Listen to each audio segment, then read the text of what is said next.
বন্ধুরা কেমন আছেন সবাই? শুভ সকাল। সকল সনাতনী বন্ধুদের জানাই রাধে রাধে। দেখতে পেয়েছেন বৃষ্টি আসার আগের মুহূর্ত, একটা খুব সুন্দর একটা মনোরম মন মুগ্ধকর মুহূর্ত। পরিবেশটা দেখতে পাচ্ছেন, আকাশ পুরো মেঘাচ্ছন্ন। কয়েক মুহূর্তের মধ্যেই সূর্যের তীব্র তাপ প্রবাহকে ঢেকে দিয়েছে এই মেঘ। আকাশটা দেখুন, এই বৈচিত্র্য শুধুমাত্র আপনি গ্রামেই উপলব্ধি করতে পারবেন। সবুজ ঘেরা মাঠ, তার উপর আকাশে মেঘাচ্ছন্ন কালো আকার ধারণ করেছে। আর ওই দূরে দেখতে পাচ্ছেন তাল গাছের সারি, তার মাঝে মেঘ।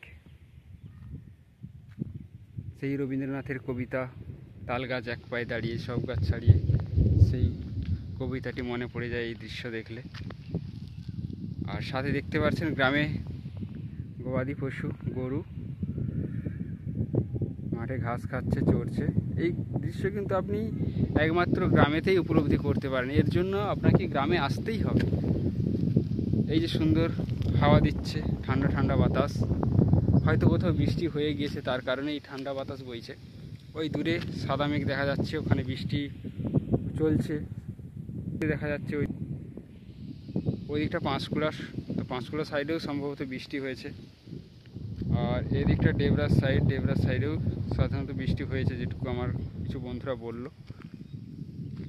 বাকি হয়তো মৌসুমি বায়ু ঢুকে গিয়েছে বা হয়তো আসছে, শুনলাম নিম্নচাপ একটা ধারণ করেছে।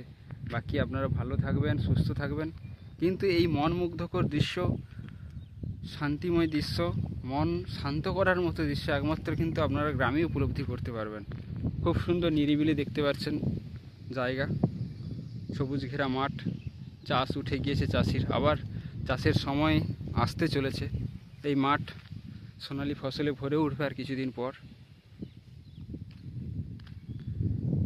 বাকি আপনারা যেখান থেকে দেখছেন, আজ আপনাদের ওখানে বৃষ্টি হয়েছে না হচ্ছে না, তো কমেন্ট করে অবশ্যই জানাবেন।